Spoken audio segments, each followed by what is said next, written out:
sport, Karim Dronet.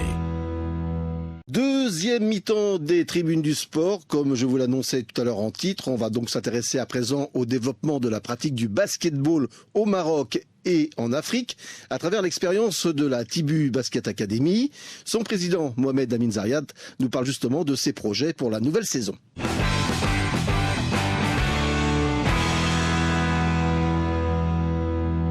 J'ai le plaisir d'accueillir à nouveau dans les tribunes du sport aujourd'hui Mohamed Amin Zariat. Bonjour Mohamed Amin. Bonjour Karim. Alors on est ensemble pour faire en quelque sorte le bilan à la mi-saison de vos activités avec le Tibu Academy Basketball. Alors c'est vrai que c'était une année 2016 qui a démarré sur les chapeaux de roue avec justement toujours ce message de transmettre la pratique du basket dans les lieux de proximité et de sensibiliser les jeunes à la pratique du basket. Effectivement, Tibu est une ONG à but non lucratif qui utilise le basket comme un moyen d'intégration sociale, comme un moyen d'éducation au développement humain. Et on vise notamment les jeuns, benjamins, collégiens, lycéens, universitaires. Et alhamdoulilah, cette année 2015-2016, la saison sportive 2015-2016 était très réussie parce qu'on a pu d'abord on a pu atteindre nos objectifs en termes d'organisation de projets, mais aussi en termes de développement de jeunes. On a mis en place, comme tu sais, une caravane de basket qui a sillonné tout le Maroc entre Tanger et Dakhla. On a touché à peu près 18 000 jeunes. On leur a donné cet amour c'est-à-dire de joindre des clubs de basket, d'intégrer le basket et de continuer à faire du basket d'une manière régulière. On a mis en place des summer camps pour les U13, 8 ans, 13 ans, les U18, 14, 18 ans, mais aussi on a mis un nouveau programme, le Tibu Girls Camp by la Vache-Qui-Rit. Donc c'était un programme où on a pu rassembler 64 filles qui viennent de tout le Maroc et elles ont eu cette bourse avec le soutien de l'ambassade des États-Unis au Maroc. Et ces filles, en fait, on a pu, c'est-à-dire les rassembler pendant une semaine. Elles ont eu des sessions intensives de basket, mais aussi des cours de leadership, etc. Et le but, c'était une première au Maroc parce que c'est un premier camp où il y a que des filles et c'était un peu de partout, Rachidia, Meknes, Fès, Tinrir, etc. Et le but aussi, c'était de voir un peu l'engouement du basket féminin au Maroc, parce que bon, en ce moment, il n'est pas assez développé, mais je pense que tous les acteurs qui militent ou qui sont dans le secteur ou le milieu du basket, ils vont dire ouais tiens, il faut qu'on aille vraiment à investir quelque chose au niveau de ce créneau, parce que je pense que les filles aujourd'hui, elles ont du potentiel, il faut qu'on aille vraiment à les accompagner. Après, il y a la partie, on va dire, formation des jeunes. Donc on a participé avec nos jeunes à l'Euro passé en France, aux Pays-Bas HNBT, aux États-Unis à Youth Basketball of America, et aussi il y a nos jeunes au niveau de l'académie, notamment U14, U16 et l'équipe filles ont tout joué les finales du championnat, et les U14 13 ans 14 ans étaient champions cette année. C'est vraiment une bonne chose pour notre organisation. Alors il y a eu aussi d'autres bonnes choses cette année, notamment la mise en place des antennes de Tibu Academy dans les quartiers défavorisés, notamment de Casablanca. Effectivement, Tibu, comme j'ai dit, on veut vraiment utiliser le basket comme un moyen d'éducation et d'intégration sociale, parce qu'on vraiment notre modèle, on a pris, on va dire, la certitude que ce programme ou ce modèle ou ce concept de Tibu apporte vraiment une contribution positive, que ce soit sur le plan personnel ou on va dire physique, à la société marocaine. Et on a mis en place, en fait, on veut que le basket soit accessible à tout le monde. On a commencé par mettre en place des centres de basket dans les quartiers populaires à travers un partenariat avec le ministère de l'Éducation nationale, mais aussi les académies régionales qui relèvent de ce ministère. Donc on a commencé par un centre à Ainsbeh.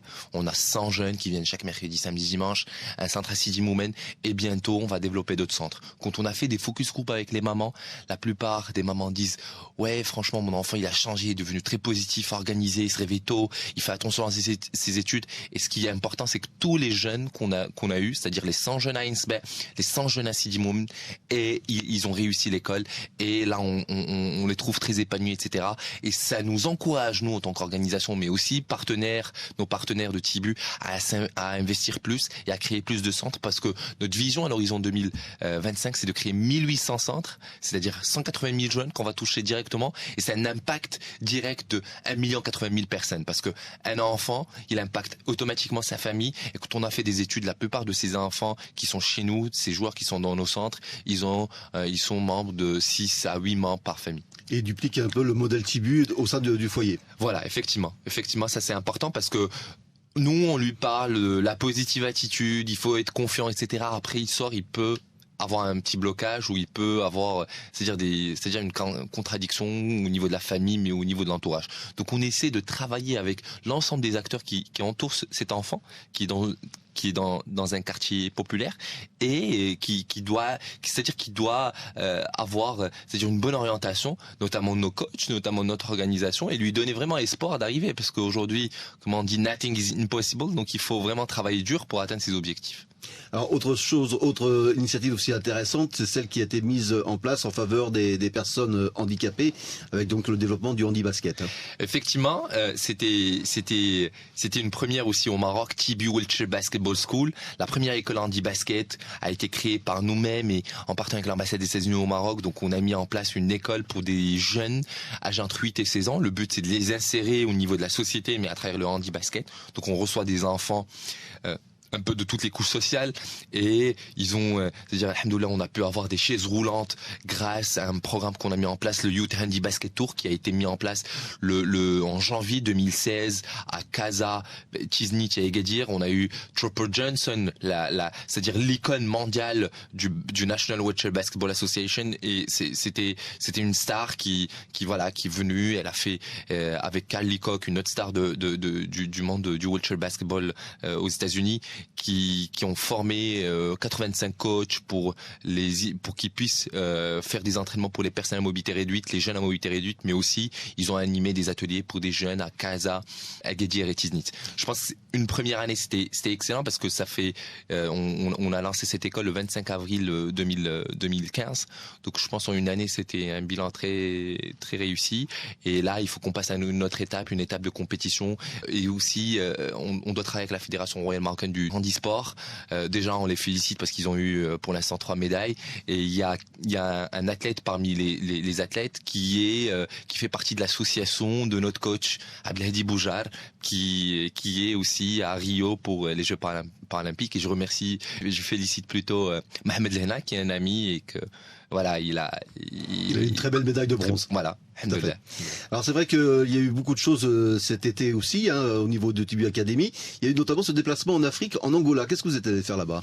Alors, Tibu, on a maintenant une relation avec NBA Afrique. NBA Afrique, bon, on a commencé nos déplacements aux États-Unis depuis, je pense, 1 an et demi, plutôt en Afrique depuis 1 an et demi. Notamment, on est parti en Afrique du Sud pour représenter le Maroc à NBA Africa Games. C'était le premier match NBA en Afrique. Après, on est parti aussi d'Académie au Sénégal pour représenter le Maroc et Tibu dans un forum où il y avait des coachs, mais aussi pas mal de manifestations basket. Et dernièrement, on était en Angola. En Angola, c'était le Basketball Without Borders. C'était un camp où on rassemble 100 jeunes africains, le top niveau, c'est-à-dire de l'Afrique, âgés entre 16-17 ans. Et un joueur de Tibu, il a été sélectionné pour participer à ce programme et notamment représenter le Maroc. Bonne occasion pour lui pour voir un peu le niveau des autres Africains qui viennent de Tchad, qui viennent de Nigeria, Cameroun, Tunisie, Égypte aussi, c'est-à-dire les pays maghrébins qui sont très très performants en basket. Et aussi c'était une occasion pour Tibu de voir un peu les coachs, mais aussi voir un peu comment NBA met en place ses programmes, parce qu'on vise de ramener ce programme Basketball Without Borders au Maroc, parce que si on le ramène au Maroc, il y aura plus de Marocains, jeunes joueurs qui peuvent bénéficier de ce programme. Notamment, il y a des joueurs NBA qui viennent, des coachs NBA, mais aussi des scouts, c'est-à-dire des chasseurs de tête qui viennent d'universités, de collèges américains, et qui, voilà, lui il est bien, on le prend parce qu'il est performant, parce qu'il est excellent, on lui donne une bourse. Donc ça c'est vraiment waouh pour nos jeunes, et je pense que tous les jeunes aujourd'hui au Maroc qui font du basket, ils rêvent vraiment d'avoir une bourse pour faire une université automatiquement. Si tout se passe bien, etc., ils peuvent faire NBA. Et nous, on veut qu'un Marocain, c'est-à-dire il fasse NBA, parce que une fois on a le premier Marocain qui va faire NBA, je pense qu'il y aura plus de Marocains. Ça va créer une émulation, tout à fait. Alors justement, puisque vous en parlez justement de la NBA en Afrique, la Junior NBA League, c'est donc un championnat de basketball scolaire et qui est organisé donc sur le modèle du championnat de basketball des États-Unis, va peut-être pouvoir voir le jour au Sénégal, qui va donc constituer la 9e ligue scolaire africaine. C'est en tout cas ce qu'a annoncé le vice-président de la NBA, Amadou Galofal. Donc il y a peut-être de l'espoir justement pour le développement de la NBA en Afrique. Afrique et pourquoi pas au Maroc, comme vous l'avez dit. Effectivement, parce que Amadou, c'est-à-dire c'est une personne formidable, qui est le président de NBA Afrique. On l'avait reçu dans les tribunes du sport. Effectivement, et c'est quelqu'un qui milite vraiment pour le basket en Afrique, et je pense qu'il est vraiment derrière la réussite de pas mal de programmes NBA en Afrique. Alors quels sont les projets maintenant pour la deuxième partie de l'année 2016? Je sais que vous avez plein de choses dans votre besace. Effectivement, là on est en train de préparer la saison 2016-2017 qui démarre généralement chaque mois de septembre. Et là, d'abord on a fait un bilan sur les 6 ans, 5 ans, 6 ans d'existence. Parce qu'on a démarré nos programmes à partir de mars 2010. Le TIBU existe depuis mars 2010. Et là, on a fait vraiment un bilan qui est très très positif. Il y avait des hauts et des bas, c'est sûr. Mais ce qui est sûr, c'est que maintenant, on passe à une autre phase. Une phase d'expansion. Parce qu'aujourd'hui, on a un modèle, on a un concept. Et on a des résultats. Et là, on passe à une autre étape d'expansion. D'abord, on commence par les centres. Après l'ouverture des centres à Insba et Sidi Moumen, là, on va ouvrir d'autres centres à La Ankh, Dina Qdima et Agadir. Donc, le premier centre hors Casa. Donc, on va voir un peu l'expérience, comment ça va se passer. Si tout va bien, etc., on sera encore plus motivé à ouvrir d'autres centres en dehors de Casablanca, Stade, Rabat, etc., etc. Alors, pour ce centre, il faut des coachs. Comment vous les recrutez? Effectivement. Donc, au fait, les coachs, généralement, le partenariat qui nous lie avec le ministère de l'Éducation nationale, on prend 2 professeurs de l'éducation physique qui rejoignent notre académie. C'est-à-dire, ils font de la formation en interne chaque lundi. Ils font une formation en interne pour avoir une idée sur quel est c'est-à-dire le modèle d'entraînement pour les jeunes 8 ans, 12 ans. Mais aussi, on prend 2 coachs de l'académie qui partent dans le centre pour renforcer et qui puissent aussi coacher les 2 professeurs de l'éducation physique qui sont avec eux. Donc généralement c'est ça un peu le modèle, la politique de recrutement au niveau des centres. Alors pour Agadir, ce sera peut-être un peu différent, non? Pour Agadir, ça va être différent. Là, on est en train de voir avec notre ambassadeur, il s'appelle Ayoub El-Satmen, qui est un jeune bénévole et qui est passionné de basket. On est en train de voir quel est le modèle qu'on va faire. Peut-être qu'il y aura des formations e-learning, mais je pense qu'on est très optimiste par rapport à Agadir parce que vraiment il y a un besoin. Les autorités qui sont là-bas et notamment les partenaires locaux, c'est-à-dire ils veulent investir dans cette région. Donc il y a cette partie et puis le but aussi c'est vraiment de reprendre les centres, c'est-à-dire Ainsba et Sidi Moumen, mais aussi accompagner ceux qui sont dans le collège parce que le centre il accueille des enfants âgés entre 8 et 12 ans. Et après on a ceux qui partent au collège, donc on doit les accompagner, notamment ceux qui passent au collège. Ce qui est intéressant, c'est que ceux qui passent au collège, ils vont être dans une même classe. C'est comme ils vont faire du sport-études, hein.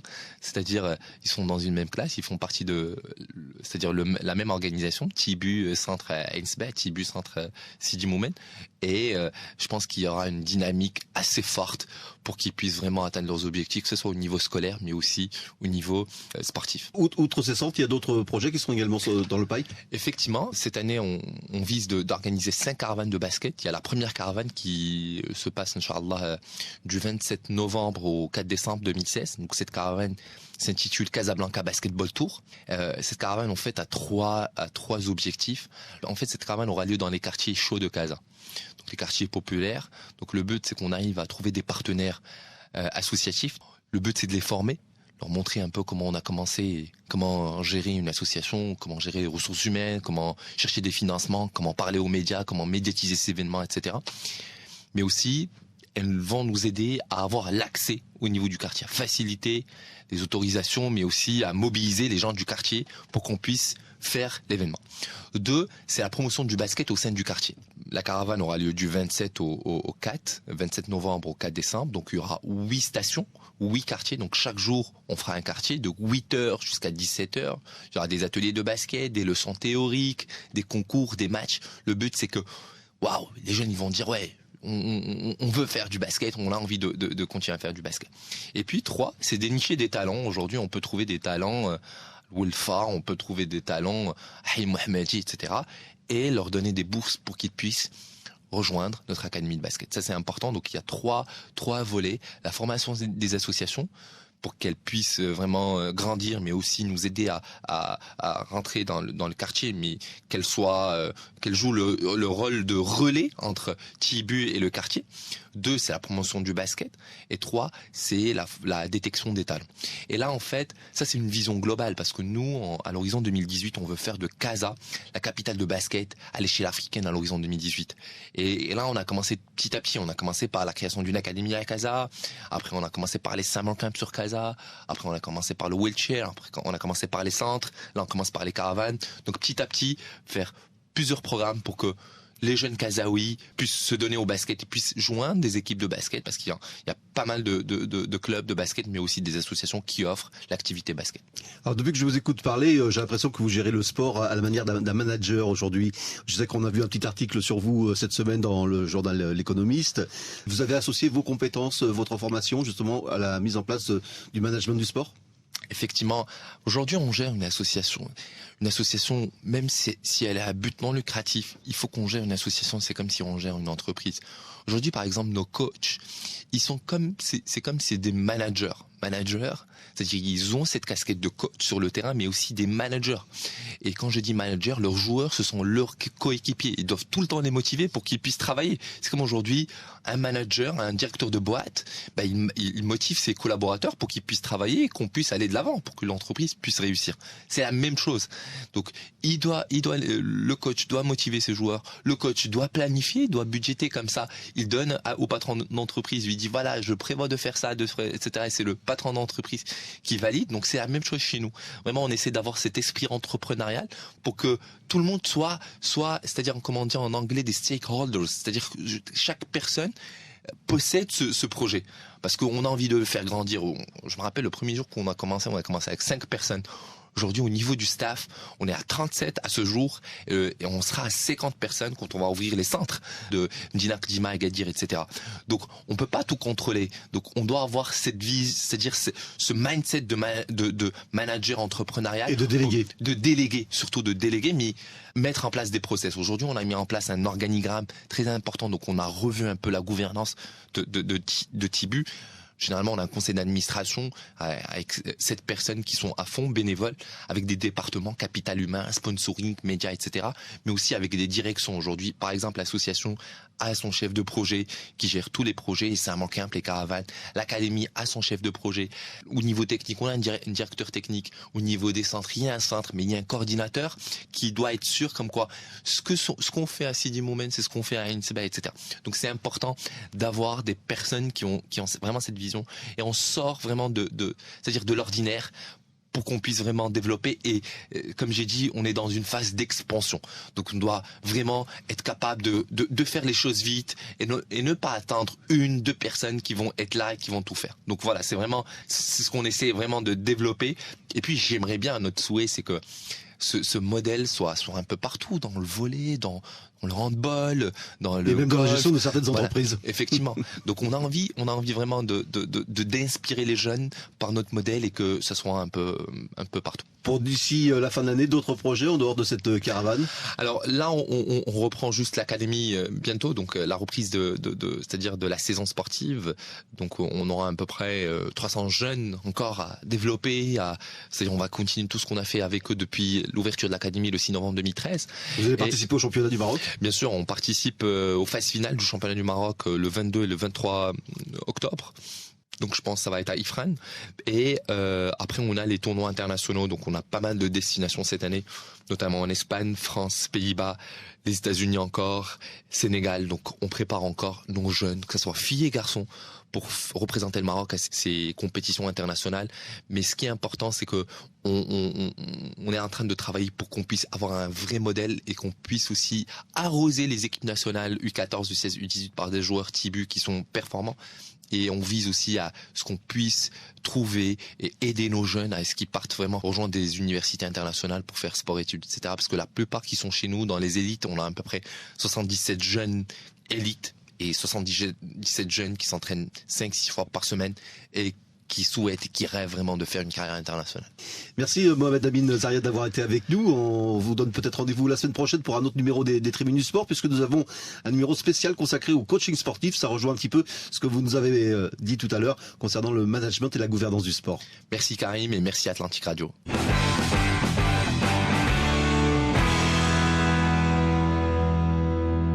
Voilà, c'est la fin de cette émission. Merci d'avoir été avec nous.